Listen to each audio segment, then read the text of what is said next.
Ազգային ժողովի մարդու իրավունքների պաշտպանության և հանրային հարցերի մշտական հանձնաժողովում 3 գերատեսչություններ ներկայացրել են կառավարության 2021-26 թվականների ծրագրի 2024-ի կատարման ընթացքը։ Նիստը մեկնարկել է կրթության, գիտության, մշակույթի և սպորտի նախարար Ժաննա Անդրեասյանի զեկույցով։ Անդրադառնալով նախադպրոցական կրթությանը և դրա կարևորությանը, նախարարը շեշտել է, որ նախատեսում են 2030 թվականին առնվազն 1 տարի նախադպրոցական կրթությունը դարձնել պարտադիր։ Եվ պետք է ասեմ, որ այստեղ բավականին լուրջ առաջընթաց ունենք, մասնավորապես 2 ցուցանիշ բերեմ, եթե 2017 թվականին 3-ից 5 տարեկանների 56%-ներ ընդգրկված նախադպրոցական կրթության մեջ, ապա 24 թվականին այս ցուցանիշը արդեն շուրջ 75% է կամ աճել է շուրջ 20%-ով։ Ցուցանիշները բարելավելու համար, սակայն անհրաժեշտ է ապահովել հասանելիություն, որին է միտված կառավարության 500 մանկապարտեզների և նախակրթարանների նորոգման ու կառուցման ծրագիրը ընդգծել է նախարարը։ 195 հաստատությունում աշխատանքն ավարտված է, 136-ն ընթացքի մեջ է, 64-ում տարվում է նախապատրաստական աշխատանք, ավարտվածներից 125-ը գյուղական բնակավայրում է։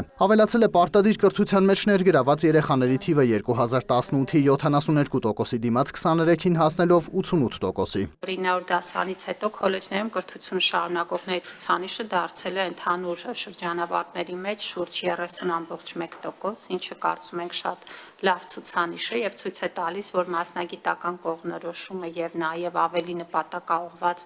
կրթության շարունակությունը դառնում է ավելի տիրապետող վարքականon և ըստ էության 9-րդ դասարանից հետո կրթությունը շարունակողների համամասնությունը նվազել է մինչև 5.9%, ինչը 18-ի համեմատ ավելի քան 20%-ով բարելավված արդյունք է։ Նախարար Անդրեասյանի խոսքով այս տարիների ընթացքում ավելի քան 6100 ուսուցիչ մասնակցել է ատեստավորմանը և արդեն վարձատրության բարձրացում ունի։ Ծրագրից օգտվում են նաև Լեռնային Ղարաբաղից բռնի տեղահանված և Հայաստանի դպրոցներում աշխատանքի անցած ուսուցիչները։ Հանձնաժողովում զեկուցող մյուս գերատեսչությունը աշխատանքի և սոցիալական հարցերի նախարարությունն էր։ 2024 թվականի ընթացքում Լեռնային Ղարաբաղից բռնի տեղահանված մոտ 104,000 անձ շարունակել է ստանալ աջակցություն։ Բոլոր կենսաթոշակառուները ներառվել են համակարգում և ստանում են իրենց թոշակները, տեղեկացրել է փոխնախարար Աննա Ժամակոչյանը։ Աղքատության ցուցանիշը շարունակում է նվազել, ասել է փոխնախարարը, նշել կառավարության թիրախը մինչև 2026 թվականը ծայրահեղ աղքատության վերացումն է։ Այդ նպատակով մենք արդեն իսկ ներդրեցինք, երեկվանից գործարկեցինք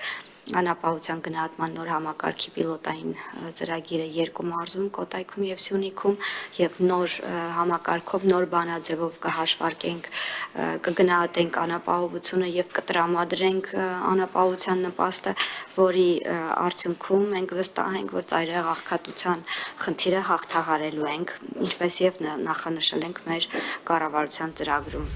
Հաջորդ զեկույցը Արդարադատության նախարարությանն էր։ Նախարար Սրփուհի Գալյանը ընդգծել է, որ 2024-ին Հայաստանը տարբեր ուղղություններով բարելավել է դիրքերը միջազգային կազմակերպությունների զեկույցներում։ Քրեակատարողական հիմնարկներում բարելավվել են դատապարտյալներին պահելու պայմանները, հայտարարել է նախարարը։ Արմավիր քրեակատարողական հիմնարկում ապահովվել է 24-ժամյա ջրամատակարարում, ինչը նախկինում առկա չի եղել, ցավոք սրտի։ Վերանորոգման աշխատանքներն իրականացվել նաև Արթիկ, Վարդաշեն, Նուբարաշեն, Սևան և Վանաձոր քրեակատարողական հիմնարկներում։ Աբովյան քրեակատարողական հիմնարկում կառուցվել է մոր և մանկան առանձին բաժանմունք, բաղկացած 3 առանձին խցից։ Ներկայում նախատեսված խցերի և կացարների սանհանգույցներն ու լոգարները հարմարեցված են նաև հղի կնոջ և մինչև 3 տարեկան երեխաների առանձնահատուկ պահանջներին։ Կառավարության ծրագրի 2024-ի կատարման ընթացքի վերաբերյալ զեկույց կար նաև գիտության, կրթության, մշակույթի, սփյուռքի, երիտասարդության և սպորտի հարցերի մշտական հանձնաժողովում։ Զեկույցն այստեղ էլ ներկայացրել է նախարար Անդրեասյանը։ Գլխադասային հանձնաժողովում ներկայացվել է 300 դպրոցի ծրագրով իրականացվող աշխատանքը։ Ահռելի գումարներ են դրվում դպրոցական ենթակառուցվածքի զարգացման վրա, 375 միլիարդ դրամի մասին ենք խոսում։ 2018-ի համեմատ 280%-ով աճել է գիտության ոլորտի ֆինանսավորումը, հասնելով մոտ 40 միլիարդ դրամի։ Ավելացել են գիտական աշխատանքներն ու հրապարակված հոդվածները։ Գլխադասային հանձնաժողովում քննարկվել է նաև արտադպրոցական հաստատություններին առնչվող օրենսդրական փոփոխությունը, որին հանձնաժողովը տվել է դրական եզրակացություն։ Մուշեղ Իսախանյան, լուրեր։